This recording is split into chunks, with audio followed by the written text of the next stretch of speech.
Have you ever looked at a Nintendo Switch and thought, man, I just wish this thing could play Counter-Strike? Well, the Lenovo Legion Go may look like a jumbo Switch, but it really isn't anything like it. So today we'll be going over how it subverted our expectations, why it isn't just a PC in a Switch's body, and whether you should pick one up for yourself. On paper, the Legion Go has the same AMD Z1 Ultimate APU used in the ROG Ally and many other gaming handhelds. The difference stems from the 16GB of 7500 megatransfer LPDDR5X memory and the big 49.2 watt-hour battery. It makes sense that Lenovo opted for a bigger battery since the Legion Go has to power a larger, higher fidelity screen than its competition. However, now with the launch of the Steam Deck OLED, it is falling behind by 0.6 watt-hours. And also remember that a bigger battery doesn't necessarily mean longer life. You can get a solid 5 or 6 hours at a lower TDP on the Legion Go, but don't expect to play Alan Wake 2 for more than 90 minutes. Thankfully, the battery can use super rapid charge to get up to 30% battery life in 10 minutes or up to 70% in 30. And you'll have plenty of space for game downloads with up to 1 terabyte of SSD storage, though you'll have to spend another 50 bones to get that after the $700 base price. And while the RAM is soldered onto the board, you can manually upgrade the SSD storage so long as it's compatible with the Gen 4 2242 form factor. Now, Lenovo calls its detachable Joy-Con-like gamepads TrueStrike Controllers, and upon first look, you'd think these things would act like Joy-Cons. However, we quickly found out that the controller's detachable nature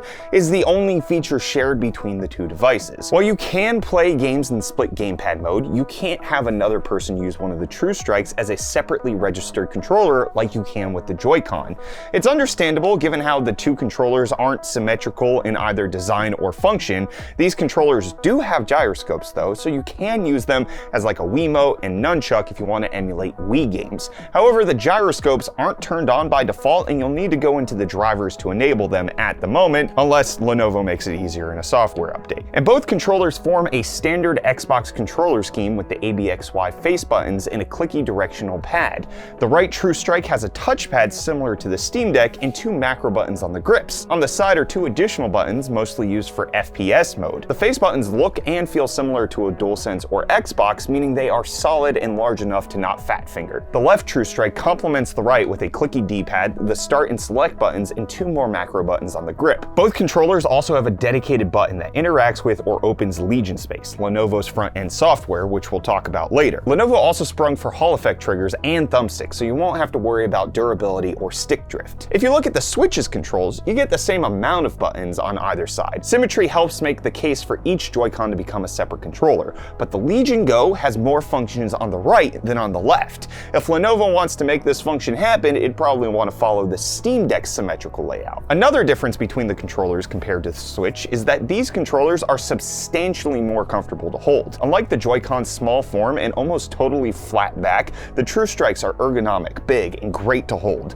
They also feel lighter than the Joy-Cons, even with the amount of hardware and buttons. I especially like the well right underneath the triggers, as it just feels natural to rest your fingers underneath them. It's probably the most comfortable handheld gamepad we've used thus far, as we don't get the same level of comfort holding the ROG Ally. The Steam Deck does come close, but the Legion Go has the edge here. This comfort also applies to the wireless gamepad mode thanks to Legion Go's built-in kickstand. Unfortunately, it doesn't ship with a grip connecting the two controllers as the Switch does, but we have some creative options for you later in the video if you're interested in something like that. In addition to detaching the Legion Go, one of the controllers can turn into a mouse. On the bottom of the right TrueStrike controller is a switch that changes from gamepad to FPS mode and an optical mouse sensor. Flipping the switch turns on the sensor, which brings up a cursor on the screen after a few seconds. Lenovo ships a magnetic base with the device that the controller can snap into, which makes it akin to a vertical mouse. The mouse sensor isn't going to match that of traditional gaming mice, but you can get it up to 1800 DPI on it.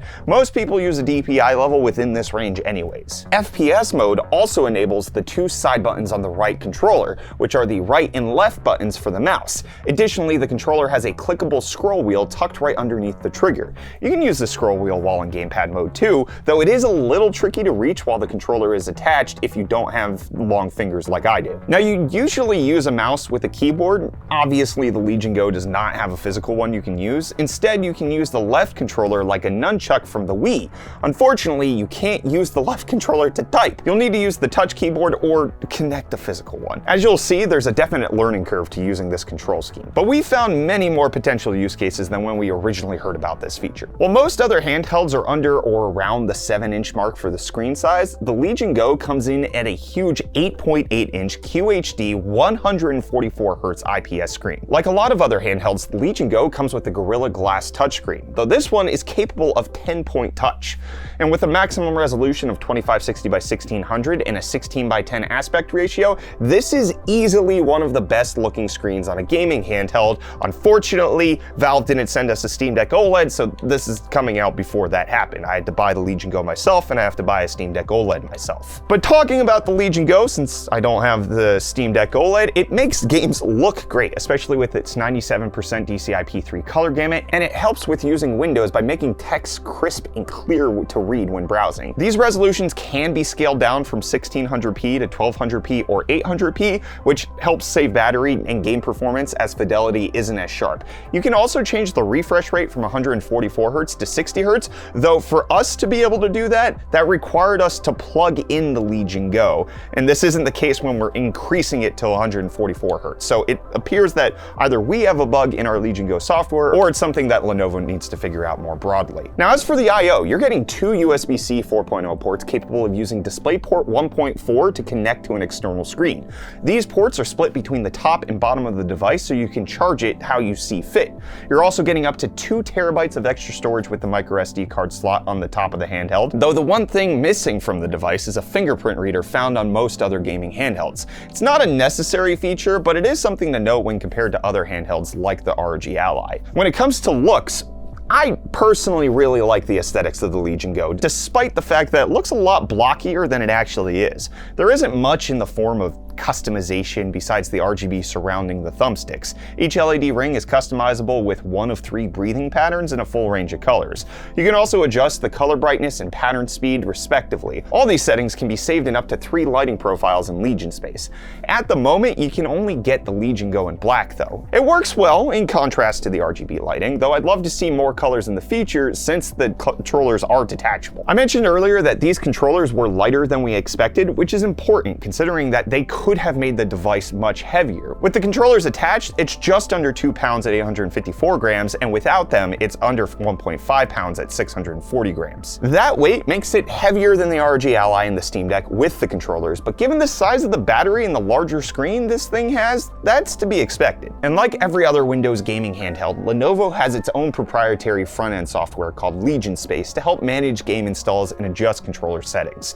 It's mostly because Windows is notoriously rough to use on handhelds since gamepads don't work well with the UI and other elements. I really want to like Legion Space since it's very similar to Steam's Big Picture mode compared to like the armory crate on the Ally and ISpace from Neo, but it still has its quirks and bugs. On the homepage, you'll have the standard options to view your game library and settings in addition to tabs for cloud gaming, a game store for PC games, and another for Android games. The game library consolidates all of the games on your device from different libraries into one, but you can't sort the game based on the library at the moment. It'd be nice to see options to filter games based on genre or something similar, but those things can always come later in an update. In the settings tabs, you can change system options like performance, screen resolution, and refresh rates. Many of these options can be changed within the quick menu by pressing the Legion R button on the top right of the gamepad. This tab is also where you can change your key bindings for FPS mode or the regular gamepad. Both TrueStrike controllers can have every button reconfigured to fit whatever game or game type you're playing in FPS mode by choosing the keys or mouse buttons you want. It's a bit daunting initially considering you're learning an entirely new controller scheme that you've never touched before and memorizing what keys you use for certain games, but thankfully you can set up to 4 different FPS profiles that you can quickly switch between in the Legion Space quick menu. Cloud gaming is probably the least functional part of the Legion Space app. You can't use FPS mode on the Xbox Cloud Gaming as the service only recognizes officially supported or verified controllers. The regular gamepad mode works, but you can't use it the way you want within the Cloud Gaming tab since controller inputs are registered both in-game and on the UI, and it's a really good idea to keep you in the same app, but you have to switch to the Xbox app to actually use the service properly, otherwise you're going to get misinputs all over the place. And as for the Game Store tab, you're directed to the Games Planet website by default to download different games directly into the Legion Space app. Lenovo provides you with discounts on certain games on this storefront, but you can add Steam, Epic Games Store, GOG, and others as well. The Android game tab, however, redirects you to the Amazon App Store. Of course, you'll need need an Amazon account to access this, but any downloaded Android games will appear in the game library. Legion Space can be pretty intrusive, especially since you can accidentally press the Legion Space button pretty easily.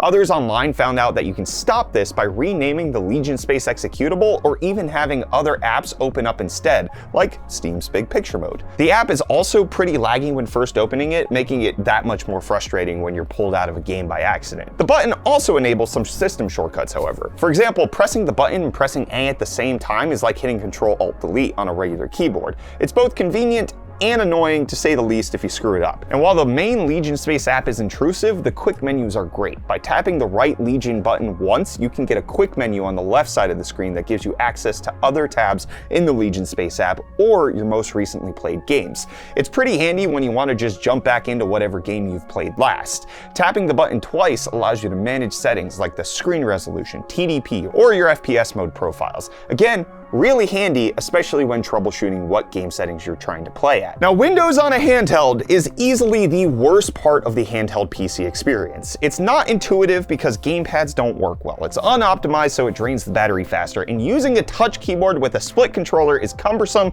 and slow unless you sit down somewhere just to type. Luckily, this is a little bit easier with the Legion Go because you can use the touchpad to move the on-screen cursor. But this device does give you something that's a game changer: FPS mode.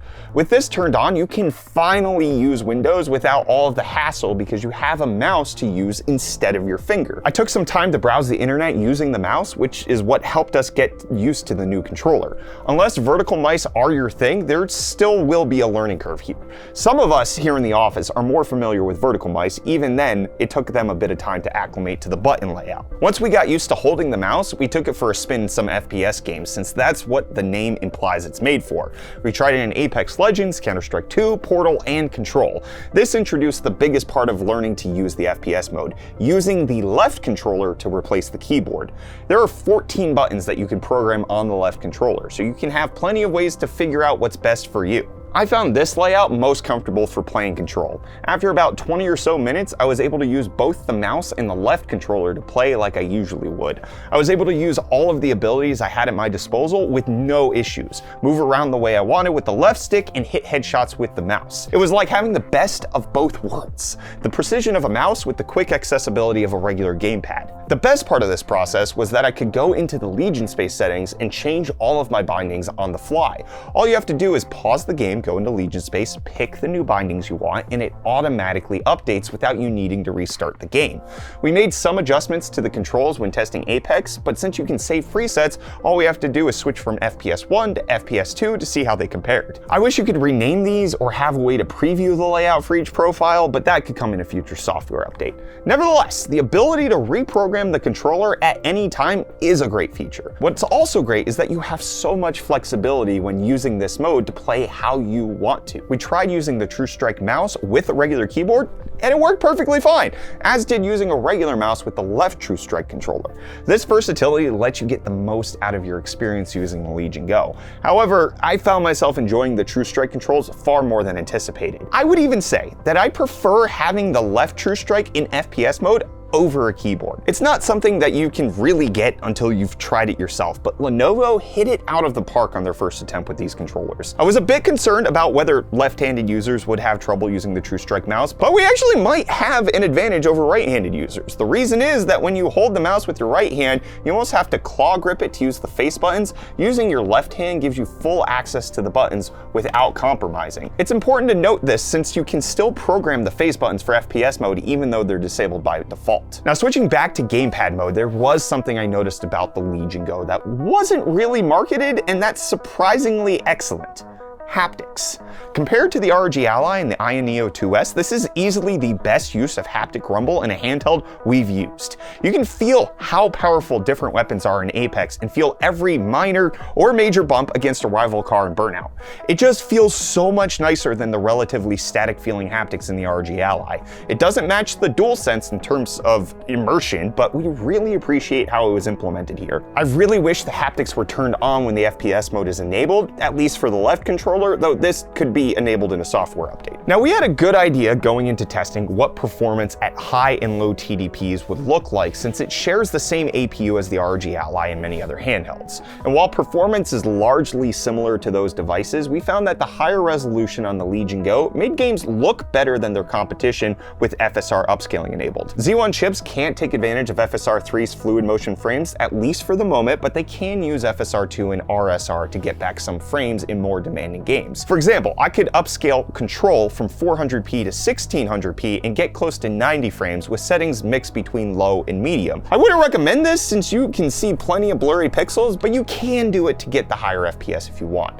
The best settings I found for Control were to set the render resolution at 800p and then upscale it to 1600p. And it was also able to handle the medium ray tracing preset with the DX12 version of the game, though you're only going to hit 30 FPS with it on. Less demanding titles like Apex Legends and Counter-Strike 2 hit 60 pretty easily and look great at 1600p. Older titles and emulation should be no problem for this machine. Now, Lenovo bundles a carrying case with the Legion Go that fits the mouse bay and the device itself, but nothing else. On the bottom of the case is a slot for the charging cable to route through, so you can charge it without taking it out of the case. However, you may want more storage space for more than just the Legion Go. There aren't many dedicated accessories out there yet, but many of Steam Deck's accessory suite is compatible with the Legion Go thanks to their similar sizes. For example, this case from JSO comes with lots of space for charging cables, games, and whatever else you need for your daily adventures. If you want a little more personality for your Legion Go, or you just want to protect that big old screen from scratches, you can't do wrong with D-brand. Like the ROG Ally, you can get scratch-resistant skins that perfectly fit the console while giving it some personal flair to show off when you're out and about. They aren't available right now, but you can pre-order them on their website, which I have done and I was hoping would be here in time for the review, but they were not. D-brand also makes tempered glass screen protectors that you can get right now. Now, you may prefer to have a true mouse and keyboard experience, but you don't want to lug around a TKL board just to get that. If that's the case, consider a small form keyboard like this ProtoArc foldable keyboard. You may not have access to mechanical switches, but you do get the compact full-size keyboard that will fold up and store nicely in whatever case or bag you're using.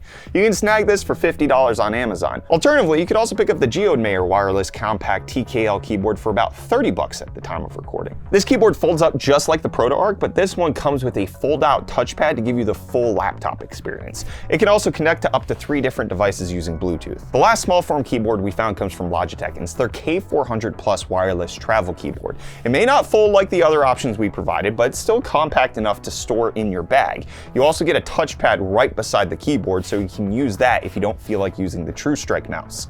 If you want to turn your Legion Go into a full desktop PC, though, you can do so with a dock. JSO makes docks for the Steam Deck, but they also work with other handhelds without issues. We found a 5-in-1 and a 6-in-1 dock that each come with a 4K 60 HDMI port and a high-speed Ethernet port. Both docks are also capable of 100-watt charging, though you'll need to buy such a charger separately. Now, the last accessories we have to show you actually come from Reddit. On the r/Legion Go subreddit, several community members have 3D printable grips to snap the TrueStrike controllers into a Switch-like grip. There isn't a definitive grip out there just yet to print, so your mileage may vary. But given how popular gaming handhelds are becoming, I expect there to be third-party options available very soon. So we can confidently say that the Legion Go is actually one of our favorite handhelds out right now. It's actually way more versatile than we thought it would be by giving you multiple ways to play games and to use Windows. It's super comfortable to hold no matter how you're playing a game, and FPS Mode is a complete game changer in handheld gaming when I thought it was just going to be a gimmick. It may not be for everyone, but that's okay because it's totally up to you to use. You get to decide how you want to use it. You have options. However, that may be kind of like buying a PS5 and disabling the haptics on the DualSense. You're missing out on a one-of-a-kind experience.